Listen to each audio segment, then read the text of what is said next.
มาเราบุญเด้อพี่น้องเราบุญอีกรอบจ้าต่อค่ะไก่กำลังอันนี้เขาเสียออกมาสับเสาะยังไหวเรียบร้อยนะคะเพราะว่าขนาดนี้เวลาก็จะ10 โมงแล้วทำปูตำปลานังสาวออกมาเห็ดซอยตัวไก่น้อยนะมันเปื่อยเลยแหละน่ะก็เปื่อยเลยเสีย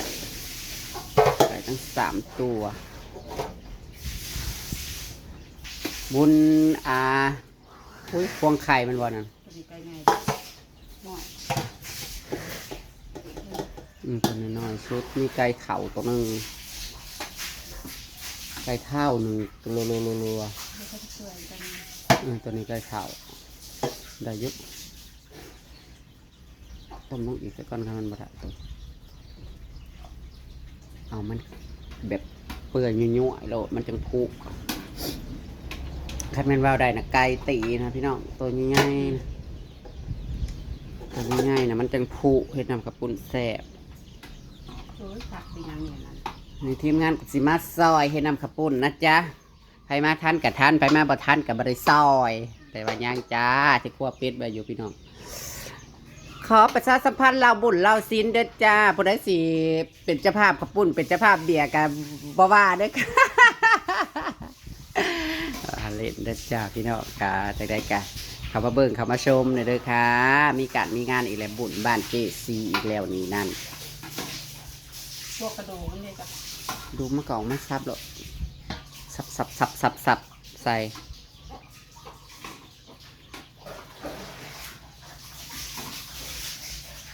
เห็ดก็ต้องเห็ดให้มันลายๆไว้พี่น้องน้ำมัน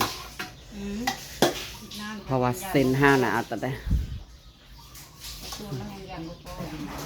พี่น้องยายตูนกระลายนี่ก็ห้ากระสีพูและบอกทั้งบ้านอำมาล่าอีกกะสิบอกเบิร์ดเดย์ถูกบ่เอือบบ่นำมาเลยพี่น้องเอือบบ่นำมาพอดีเลยตรงไว้ก้อนกองเนี่ยนะห้ากระสีซองเถามาก่อนพี่น้องบอกซุ้มนั่นนะก้อนได้บอกซุ้มนั่นนะก้อนฉันพูดว่าพวกนี้อันซองเถานี่ต้องมาก่อนฉันเลยบอกทีหลังเขารู้อยู่แล้วว่ายายดีบอกว่าเมื่ออื่นมาเด้อมาเห็นน้ำกระปุกโอ้ยมืดพี่น้องเลยว่าที่ตัดหายยังวันที่ตัดอยู่เดี๋ยวนี้หิวข่าวได้นั่นโอ้กินเก่งในแล้วเดี๋ยวนี้นะโอ้ยมืดบ่มันจะกินเก่งเลยเดี๋ยวนี้ฉันไม่ใช่พ่อมึงอย่ามาค้ำงับนะใช่กะอันนั้นอันยังคิดหาไม่ท้อมันนั่นอยู่เลยแรมแห้งเขาสิไปเอาน้ำมาตัดให้มันอยู่กำลังสิเอาไก่ออกมาฉีเลี้ยงแล้วเป็นจะแห้งมันโอ้ยกระแพงต่อได้อะไรมาฟ้าทัวร์ผลออกมาหายเลยตัวนี้ก่อนดีนะ100เฮ้ยโทรศัพท์ฉันคือมูอ่ะซูอ่ะเถอะมามูของแถมมีแถมอีกแน่เสียไปเลยได้น่ะมาแถมลูกชายข้าไปเลยน่ะบริเทมด้วยนะอันนี้ของแถมนะขอบคุณค่ะพูดของแถมแล้วก็นี่ก็ของแถมด้วยขอบคุณค่ะเมื่อนานแล้วหรอยังเราได้แจกแถมพี่น้อง100 บาทกับ1 มัดใหญ่กับผักชีอันนี้เป็นของแถมดีแล้วมันนี่ก็หมูมาลายแล้วก็สิควบเป็ดมักไว้เลยโคล่าเนี่ยจื้อแล้วจื้อซื่อแล้วเดี๋ยวนี้นะโคล่าบ่เนี่ยโคล่างับแควบนงับใช่อันที่ว่าสิไปเอาอันนั้นมาอันนั้นหายไปว่าอยู่เตียงเลยต้องใส่มะกริงใส่เต็มประวันประกาศอยู่เปล่งเขา70 โลบ้าน50 โลเด้อบ้านเจ้าไข่เนบ้านเจ้าในเขาลายได้น้อยได้ลายกับเขาเอาลงบนช่องสอบนั่นอยู่บ้านเขาเลยเขาไปเอาขึ้นมาเบาน้ำอยู่บ้านขอกระ70 โลได้บ้านค่อยคนละกระสอบไป50 โลอยู่บ้านคนละแต่ว่ามันบ้านคอยที่คุณข้ามหารายได้เนาะ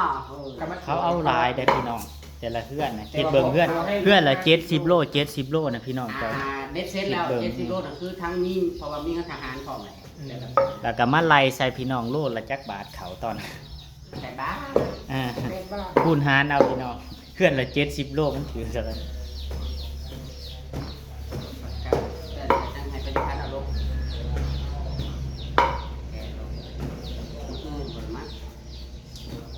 แม่นั่งตุยว่าจักหน้อยเที่ยง หน่วยละ คือ บ้าน ฉันน่ะบอกแต่8 โมงไหนอาตีแล้วบอกหน้ามาไว้เด้อ อัน นั่งอันนั้นเต่าแล้วนั่งเขาได้โจ๊กบ่ต่ โทรให้เราไม่เอาเพชรขึ้นมาให้เลยอ่ะมาเล่นสิวันคูณไหม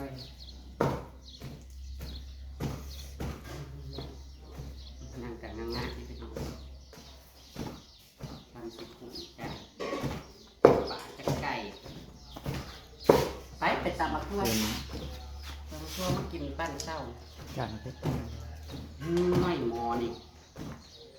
ชุ่มเจ้ากับท่านกินข้าวสามารถไหม เรา เนาะ คือปีกบ่ามันนี่อยู่ยังไง ขึ้นมามันก็ไปเบิ่งสางเห็ด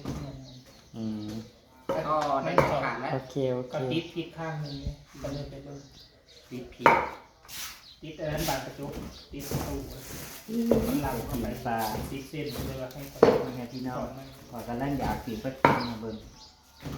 ก็ต้องน้ำเขาตลอดแบบยันเขาอีกทีนึงดิ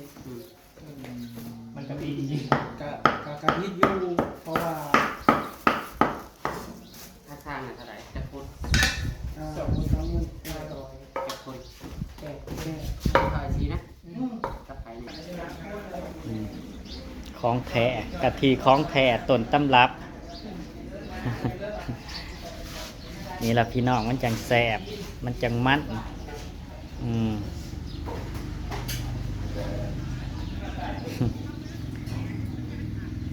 กะทิเศร้ากอกับกะทิบานขึ้นมาเบิ้งเจ้า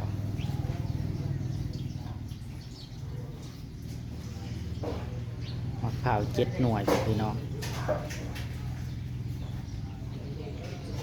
พาเองขูดเองคั้นเอง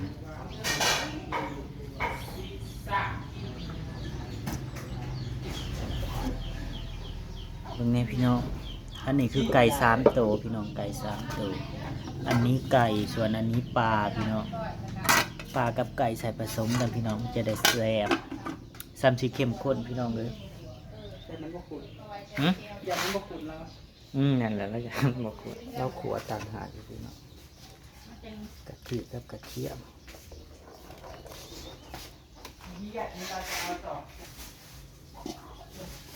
เอาเที่ยวสิบ่เหี่ยวบ่ เดือด มึงเอาเข้าตู้ก่อนบ่ ฟุดโ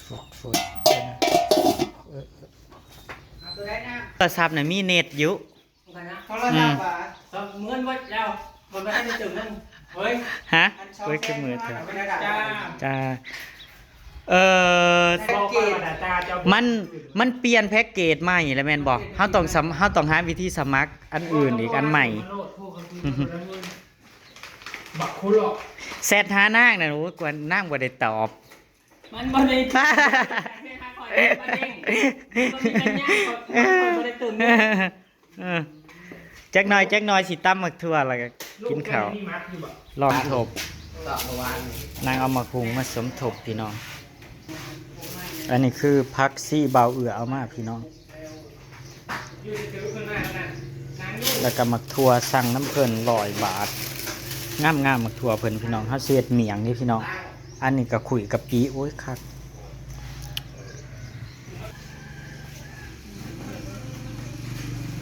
ข้าวผักเนาะน้ำลายมันบ่ข้าวค่ะ แต่ว่าไก่มันอยู่เนาะ มันใจ สิแซ่บอยู่พี่น้อง เพราะว่าหมักทั้งหมักเผาเฮาคั่นเองทั้งหมักเผาขวดพี่น้องแซ่บแท้แน่นอนพี่น้องใส่ตีนไก่แล้วได้พี่น้องแล้วก็สลาม ข้าวใส่กระเป๋ามันอยู่ดอก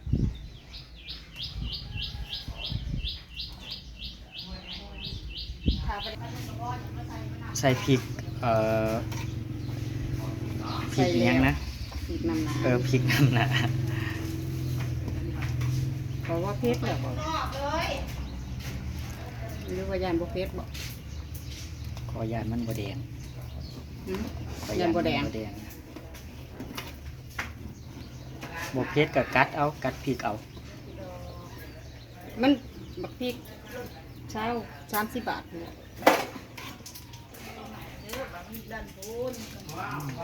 ถ้ามันแตกหนาเว้ยแตกน้ำมันมันแดง โอ้ยแจกน้ำข้าวปุ้นนี่ก็พันป่ายบ่ว่าเกือบ2อันนี้บ่ได้ซื้อไก่นะถ้าซื้อไก่นั่นเข้ามายังลูกออกไปไว้ย้ำออก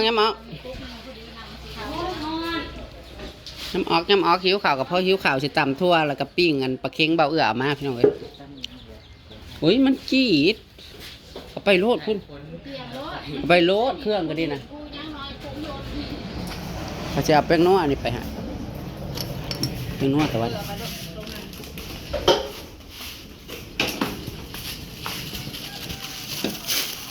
กระเดกกัน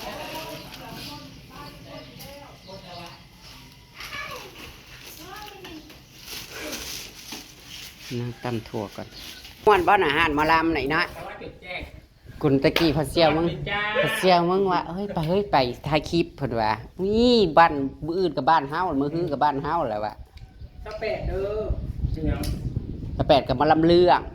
โอ้ยมีแต่งานพี่น้องเอ้ยเอามีแต่งานอีเวนต์และช่วงนี้ก็ได้ รับเรื่องได้บ่ มีแต่งานอีเวนต์นะคะกันตกแรงมาแล้วบุญบ้านนั่นบุญบ้านนี่ อ้าวกับตักโตเราตักกันนั้นน่ะ มาได้ขนมนั่นลงสลัดนั่นน่ะ สลัดก็ได้นี่ดอก ก็เป็นแต่ได้กินเฮ้ยพักกันการซ้อมกูนะเอามาปรุงมันเป็นแกงเย็กซ้ำเค็มนี่บอกพี่บกพักกาดซ้อม บ่จะเอาน้ำหมูนะคอยมวดมันกินละคือ ตอนฉันบกนะฉันใส่ขี้หมูคุก เค็มโบ มันเค็มมันก็ตายแต่ว่ามันบ่ได้ตายอันนี้มันติดอยู่ มันหักบอกขึ้น จัดการมันก็จัดการมัน ตึ้งด้วยอันคุกอันชี้ผ้าอันโดนตักขึ้นมาในเทจูอ่ะเห็นโอ้ยอะไรอย่างมันเปื่อย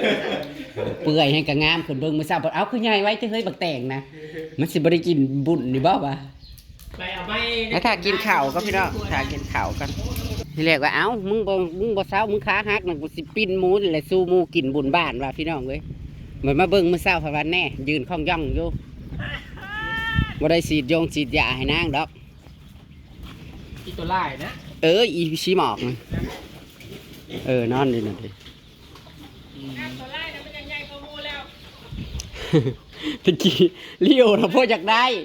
ลิโอนะพ่ออยากได้ฮะผัดยาว่าใส่บักลายลิโอนะโอ้ยพ่ออยากได้เด้อเฮ้ยสีลายนี่คือขี้ลาย ตัวไล่นะมันจะต่อไปเบิ่งมันซึ่ง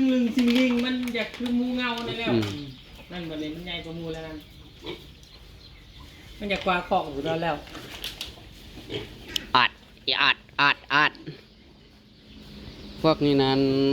เข้าไปแล้วยุ่มตะช้าง ตัวนั้นเป็นตัวยาวๆเนาะอันนี้เป็นตัวตันๆกลม มันหักมันเริ่มยาวออกอยู่เลยเด้มันหักบ่สูงตอนเอามาแห้งแล้วเตี้ยๆแล้วก็สันๆนี่เริ่มดืบออกแน่เลยเด้แต่เวลาย่างนะค้านะบางนี้นะอยากคูตุหมูอะไรไม่ใหญ่อันนี้นะเวลาย่างนะค้าเหยียดเลยเฮ้ย ๆ นะ มันมาทบมันเดเลยนั่นเดเลย ตัวนึ่งนะแห้งตัวเทิกนั่นใช่เลยตัวเทิกนะแห้งกระเด็บอยู่เวลายืนกระแงบเด็บอยู่ซุ่มนี่เตี้ยตัน ตัวกูมองนูซิ่งนี่มันแข็งง่ายแล้ว กันนั่นแหละอีหมอกเลยเจ็บขาวันห้องกิกกี้ เบิ่งนูซิ่งได้มองเลยตัวที่ดังๆแต่ยังว่ามันซิ่งมันอยากกินหมูโบมั่งนั่น ลิโอว่าโอ้ยเฮ้ยบ่เอานะตัวนั้นพอนะมันบ่อยากเอามันนางยานตัวนั้นแล้วมันสิได้นำ ดูสิแล้วมันคงเข้าไปน้ำไหลมาปากมันแงบมันก็ แล้วก็ซุ่มกินอยู่ลุ่มน่ะก็กินเพราะว่าตัวนี้น่ะบ่ทันถึงตัวใหญ่นี่น่ะตัวสูงนั่นน่ะกินแต่อันเดียวฮอกก็วันที่16นี่ก็ได้เดือนพวกนี้นะ มีสีขาวบอก 16ได้เดือนพวกนี้ได้แล้วเดือนแล้วนี่นะ ก็ยังไงไป เนาะเฮ้ยหมูเดือนหนึงก็เนาะถือว่าโอเคอยู่นี่นะมันหักราคานี่ติจ้า การชิบบ้าง 33ช่วง บักแขกว่านะต้องไปใช้เนี่ยมันใหญ่แต่ก็อะไรเป็นมูเป็นพันในโทรศัพท์แบบนั้น อะเกา เป็นรูปยูเจ็ดล่า ตาย เอ้าก็คือหมูเขาอีกไก่นี่แหละมันเกินเลยเด้ประมาณขั้วคล้ายกับโลละ80 บาท แม่เป็นว่ากับแม่บักแขกนะครับคุณไก่เป็นยังเฮ้ยเป็นยังเอาเงินในทกไปลูกเป็นว่าเน้นคุณไก่ได้กว่าเดี๋ยวนี้นะคุณไก่ ขั้วเองเนาะแห้งก็ได้กำไรลายแล้วเคยแข็งถ้าหากินข้าวสักกับเรื่องนะ ไอ้พันมารถข่อยกับรถอีแม่หายเมื่อคืนอยู่ใน เลือดรักเขา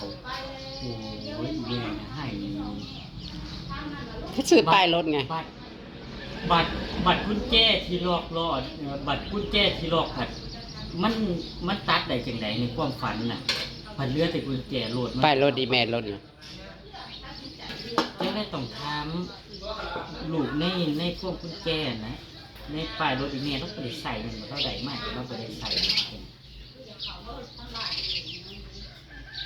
กับ7730ไงเพื่อว่าบุญบ้านเพิ่นให้โชค ฝันแบบจริงจังเลยได้เมื่อคืนนี่เฮาก็เสียใจโอ้ตายแล้วโหลดเฮาว่ะบ่เฮาว่าโหลดแม่โหลดคนกับคนบ่ทันได้เรียกเฮาว่ามันคือเสียจังซี่เสียใจกับอีแม่เมื่อคืนจนไปหาพ่อบ้านในความฝันเมื่อคืนแม่น คันข่อยนะคันพันว่ารถเสียน่ะถูกเลขตลอดเกี่ยวกับรถ เขาสิซื้อเท่าไหร่กัน เอากระป้ายรถเดี๋ยว7730 ฮานอย เปิดเวียกรุ่นแหละ ฮานอย มันพหัสนี่ ทั้งลาวทั้งฮานอย มื้อเรื่องลาวมื้อนี้ทั้งลาว วัน ทั้ง ศุกร์มื้อเห็นหมอหันถ้าถือไปให้ของสดจะไปเฮ็ด ราคาเบียร์นี่เด้อ อืม แต่ใครกินเบิร์ดถึงจะเอามาลาทำกินกับพ่อละนะเปิดเป็นมาปาปูนแบบว่าในบรรยากาศนะแล้วโปรตี ใส่น้ำตาลอยู่ กระไส้ตัวบ่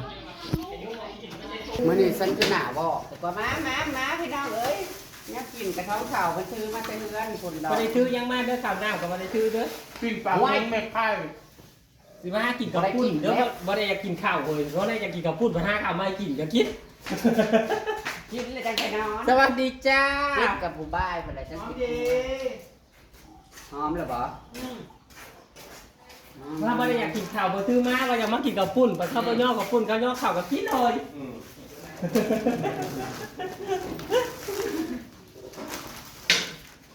อยากกินน้ำสะอาดแต่เอาจอกมา ก็ไปหาแม่เสียวแล้วเจ้านี่ทุกคนปากไข่ กระเทียมมาถ่ายประเภทอะไรไม่ใช่เนาะว่าแต่มันก็น่ะเรามากินข้าวแล้วบ่อยากครับ เรากันมาในออตุนนะ มันเลยเวลาเด็กไปน้องอยากเมื่อยบัดนี้มากินครับ มาเด้อทุกคนกินข้าวเจ้าพายุนี่มาเด้อมาเด้อมาเด้อมาเด้อมาเด้อมาเด้อน้องเขา ไป มันยังบ่ทันโหมจังหวะสวัสดิ์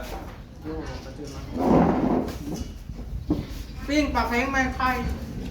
ก็ต่ำมันตัว ไทยเนาะน้องว่าประเทศมัน เนี่ยปวดมาเลยแต่เนี่ย น่าอร่อยครีมมันไม่ยุบ อย่าง กล้วยด เราตัดมือนะมีแต่เพื่อนง่าย ป่วยเลยนะป่วยไปก่อนนะ ำตัวควายเอามาปลูกนั่น ๆเราตัดมือนั่นนะ มันเน่า มันแตก มันเน่าเหรอวะ รสชาติมันเป็นอะไร มันชิมดิ ไปกินข้าวเจ้าลูก มันกิน คือมาบ้าเอามาสับมันเป็นยังบ่เคยมา ถ้าภาษีกินก้อนงูมันต้องจัง มะกล้วยมีจำปู กินมาเด้อ มันกินเรื่องนกเขานกตั้งโตโตอยู่ นั่นเองนะ ก็เนื้อมักเจ้าเลย สูงขึ้นฉันเลยนึง มาพี่น้องข้าวกับบริ อ่า ษัท เฮ้ยขัดตั้งตัวขัดตั้งนานบอ เดี๋ยวกลับได้ ไม่ตัว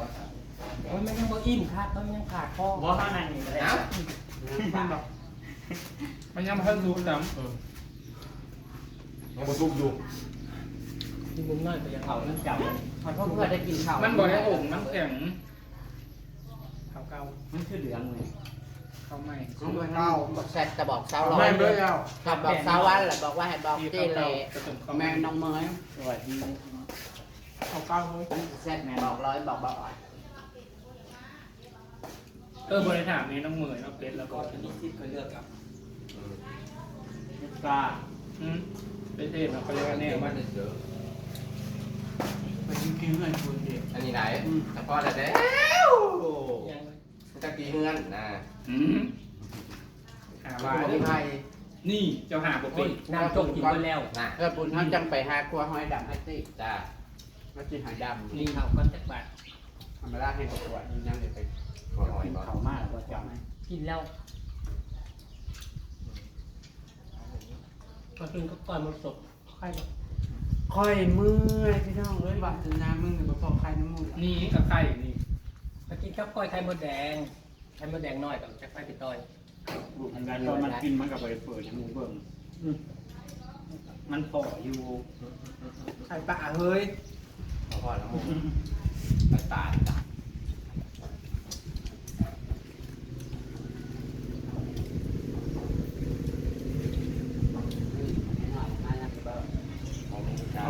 มีอีกเลย พอดีแล้ว ชีวิตของอาโ พอดีแล้ว มืออื่นต้องเอามันมาไหนมาเปิดเพลงไหนเนาะ เพราะว่าเดือดซ้ เขาเกิดนี่ เฮ้ยมันรวยมาให้กันอีกแล้ว สะพานลอย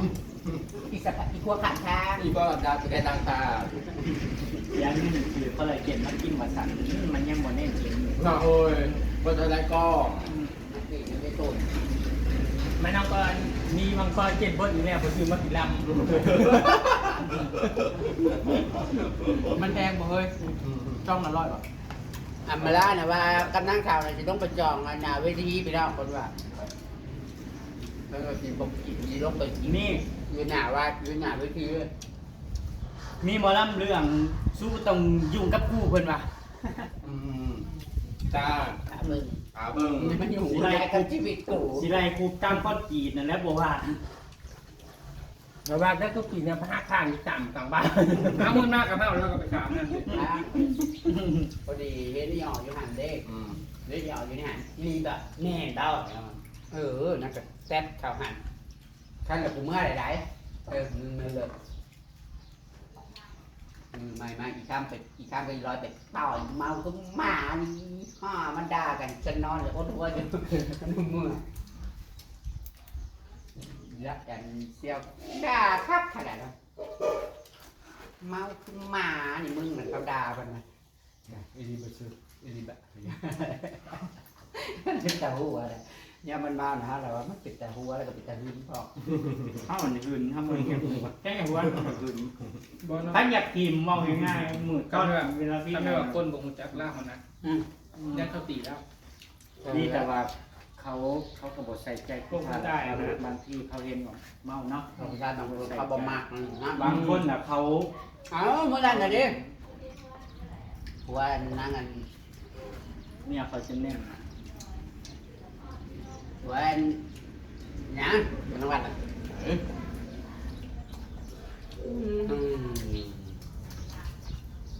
ออกยิบเลย มือน่ะม่วนกับเมียใหญ่ตำรวจกับเมียน้อยตำรวจจะเหมือนม่วนมือน่ะ